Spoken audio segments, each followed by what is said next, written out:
हमें एक new question discuss करना है। आपको दिया है एक ब्लॉक का यहाँ पे मास दिया है कैपिटल M, और ये और आपको क्या दिया है, यहाँ पर एक रोप अटैच है। अभी तक हम मासलेस स्ट्रिंग यूज कर रहे थे।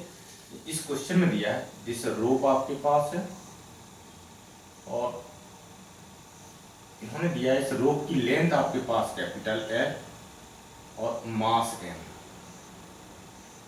रोप का इन्होंने स्पेसिफिकेशन दिया है। लेंथ ऑफ द रोप यहाँ से लेके यहाँ तक की वैल्यू कितनी कैपिटल है, मास की वैल्यू M। तो क्वेश्चन इनका पास है, ये ब्लॉक क्या होता है, इस जो सरफेस है आपके पास फ्रिक्शन लेस सरफेस है, इस पे वो स्लाइड हो सकता है। क्वेश्चन है, क्वेश्चन नोट करें। Find acceleration of the block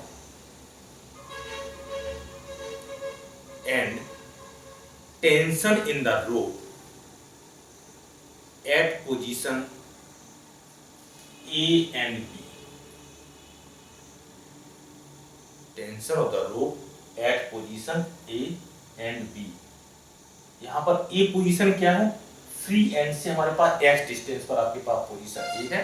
यहाँ पर भी टेंशन बताना है। यहाँ पर जो आपके पास लास्ट एंड, यहाँ फ्री एंड से L डिस्टेंस पर रोप में टेंशन कितना है, ये वैल्यू कैलकुलेट करनी है। चेक कीजिए सिस्टम का मीनिंग क्या है। रोप हम यहाँ पे इनएक्सटेंसिबल चूज कर रहे हैं, तो जितना भी एक्सेलरेशन इस ब्लॉक का होगा उतना इस रोप का होगा। तो ये कंप्लीट सिस्टम हम चूज कर सकते हैं। कंप्लीट सिस्टम में क्या पॉसिबल है, इसको यहाँ से एक टोटल सिस्टम आप चूज कर लीजिए। चलिए इसका नाम है सिस्टम पार्ट। कॉमन एक्सेलरेशन होगा, suppose that acceleration of this system is a. इसका मतलब हमने जो भी एक्सेलरेशन की डायरेक्शन मार्क की है वो डायरेक्शन मेरी पॉजिटिव डायरेक्शन ऑफ मोशन है। इसको हम पॉजिटिव एक्स एक्सिस भी चूज कर सकते हैं।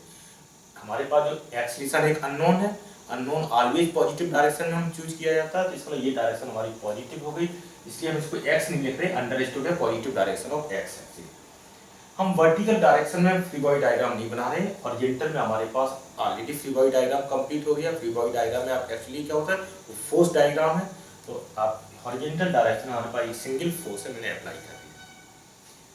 अब मुझे इक्वेशन लिखना है, equation of motion along horizontal direction. Equation of motion क्या, इक्वेशन क्या आपके पास है, sigma F is equal to M into a along any axis, किसी भी line along any axis, along any line. हम यहाँ पे किस पे डिस्कस करें, along horizontal line. Net force, sigma F का मीनिंग है नेट फोर्स। नेट फोर्स यहाँ पे कितना हॉरिजॉन्टल, सिर्फ सिंगल फोर्स है। हमने सिस्टम कौन सा यूज कर रहे हैं, सिस्टम 1। ये क्या अप्लाई कर रहा है, सिस्टम 1 में नेट फोर्स की वैल्यू आपके पास सिंगल F है। This F is equal to total mass of the system, block mass plus rope into acceleration. आपने देखा कि this acceleration E is equal to this F upon capital M plus small m। इतना आपको acceleration मिल गया। Okay, ये first result आपने calculate कर लिया। अब उनकी डिमांड क्या है, find tension in the rope eight position B and A। तो सबसे पहले हम B पोजीशन पे कैलकुलेशन कर लेते हैं। B पोजीशन पे टेंशन की वैल्यू कितनी है। टेंशन फोर्स कैसा है, इंटरनल फोर्स है। जब तक वो फ्री नहीं होगा, उस पोजीशन में कट नहीं करेंगे, तब तक वो विजिबल नहीं होगा, एक्सटर्नल फोर्स या रियल फोर्स में कन्वर्ट नहीं होगा। एक्चुअली में हम जो न्यूटन्स लॉ यूज करते हैं, जो रियल फोर्स होती है, हमें रियल फोर्स हम कैलकुलेट कर सकते हैं। रियल फोर्स नहीं, एक्सटर्नल फोर्स।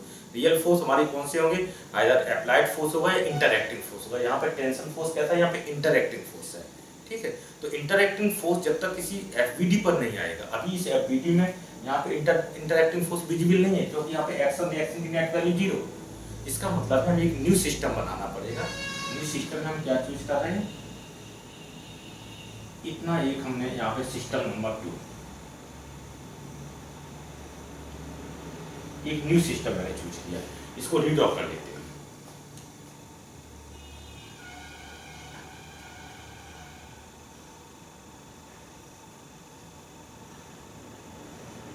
आप देख रहे हैं इस पोजीशन पर हमने यहां से कट अप्लाई किया, एक टेंशन सपोज दैट TB।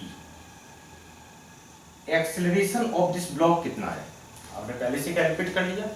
इस सिस्टम वन का जो भी एक्सप्रेशन था वही आपके पास same expression of the block है।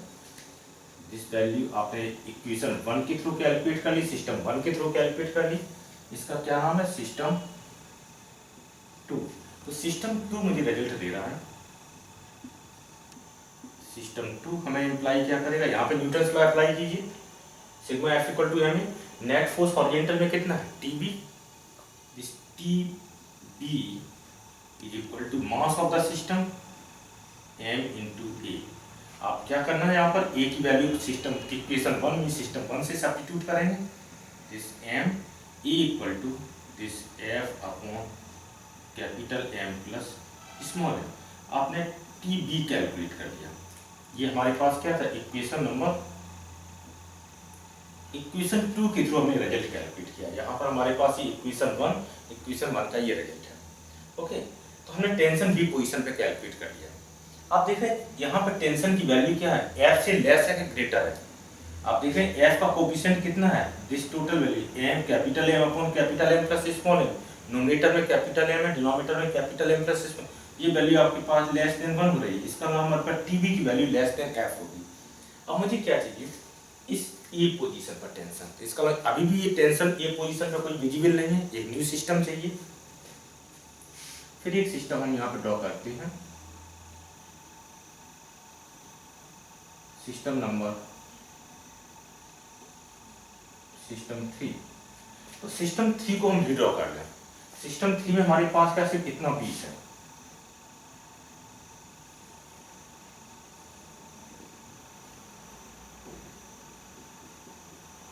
यहाँ पर फोर्सेज, फोर्स एफ, एक टेंशन टी ए। इसका एक्सेलरेशन कितना है? जितना ब्लॉक का एक्सेलरेशन है सिस्टम वन का एक्सेलरेशन, वही सेम एक्सेलरेशन इस पीस का भी है ई। अब इसका मास देखिए, मास कैसे कैलकुलेट करेंगे? तो आपके पास रोप कैसी? यूनिफॉर्म रोप है। इसका टोटल मास कितना? एम है, लेंथ आपके पास एल है। तो टोटल यहाँ पे इस एक्स लेंथ का जो हमारे पास यहाँ से लेके यहाँ तक ये लेंथ कितनी है? आपके पास एक्स लेंथ है। इसका मास कितना होगा? तो इसके लिए हम यहाँ पे लिखेंगे this M X means X यहाँ पे डायरेक्शन नहीं है, एक्स आपके पास इस लेंथ का, इस लेंथ का मास को मैंने एम एक्स सिंबल दिया है। तो आप देख रहे हैं कि एल लेंथ का मास कितना है? Small M. तो यूनिट लेंथ का मान वन यूनिट लेंथ का मास कितना हो जाएगा? M upon capital M. X length का मास कितना? एक्स या मल्टी यूनिटी लॉ आप यूज कर रहे हैं, M upon L into X. हम आपको यहाँ से स्टेटमेंट यहाँ से दिखा दे रहे हैं। आप जान रहे हैं कि एल लेंथ का मास कितना है? एम। यूनिट लेंथ का मास कितना हो जाएगा? M upon L. इसका मतलब एक्स लेंथ का मास कितना होगा? M upon L into X. Okay, simple arithmetic है ये। लोअर 6, 7, 8 में आप यूनिटी लॉ यूज करते हैं। एल लेंथ का मास आपके पास यूनिफॉर्म डिस्ट्रीब्यूशन ऑफ मास है, एल लेंथ का मास आपके पास एम है। तो यूनिट लेंथ का मास कितना हो जाएगा? एम अपॉन एल होगा। तो एक्स लेंथ का मीन्स एक्स को डायरेक्ट मल्टीप्लाई, तो M upon L into X. तो दिस मास आपके पास कितना होगा? इस लेंथ का मास हो गया। अब हम इस चीज ये आपके पास कौन सा है? सिस्टम 3। तो सिस्टम 3 को यूज करते हैं। सिस्टम 3 ये क्या अप्लाई कर रहा है?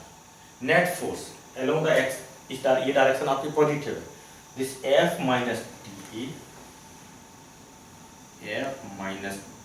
ए, this is equal to mass of the system यहाँ पर कितना है? M upon L into X into acceleration A. अब हमें क्या कैलकुलेट करना है? ए की वैल्यू हम सब्स्टिट्यूट कर दें। This is equal to M upon L into X into acceleration की value F capital F upon capital M plus small M. अब इस पार्ट में देखिए, हम टीए को इस साइड में ट्रांसफर करते हो, इस फैक्टर को लेफ्ट में ट्रांसफर। जब टीए मैंने राइट में ट्रांसफर करा उसको हम फर्स्ट पहले लिख लेते लेफ्ट साइड में। दिस इम्प्लाइड टीए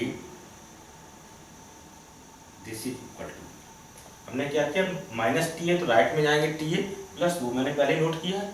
अब मुझे क्या करना? यहाँ पे लेफ्ट में क्या है एफ है और इसको भी इस साइड में ट्रांसफर करेंगे तो माइनस के साथ आएगा और उसमें से एफ कॉमन आएगा, तो हम इसमें डायरेक्ट एफ कॉमन ले रखे हैं।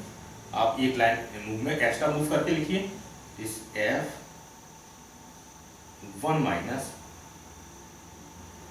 M upon capital M plus small M into L into X, इतना रिजल्ट आ गया। तो आपने टेंशन कैलकुलेट कर दिया।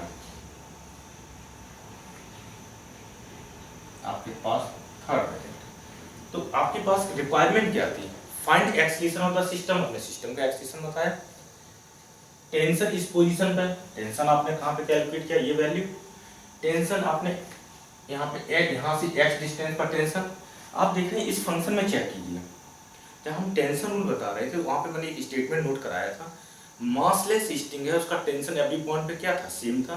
लेकिन यदि स्टिंग में मास है, जैसे यहाँ पर रोप में क्या मास है, यदि स्टिंग में मास है तो टेंशन की वैल्यू डिफरेंट होगी मोशन कंडीशन में। तो आप देख रहे हैं कि यहाँ पर देखिए जैसे x इक्वल टू 0 सब्स्टिट्यूट करें, x इक्वल टू 0 मींस यहाँ पर पोजीशन होगी, उस समय देखिए टेंशन की वैल्यू कितनी है, x इक्वल टू 0, ये फैक्टर 0 हो जाएगा, TA इक्वल टू कितना हो जाएगा f। तो सबसे अधिक टेंशन कहाँ पे हो रहा है, जस्ट इसके क्लोजेस्ट पार्ट पर।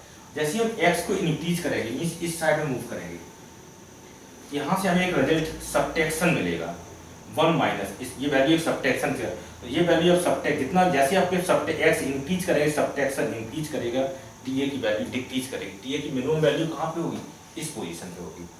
ओके, अब इस क्वेश्चन को पूछने का एक और अप्रोच होती है, एक ग्राफिकल अप्रोच होती है, तो हम ग्राफ्स कुछ ड्रॉ कर रहे हैं, उसके बाद आप इसको समझ लेंगे।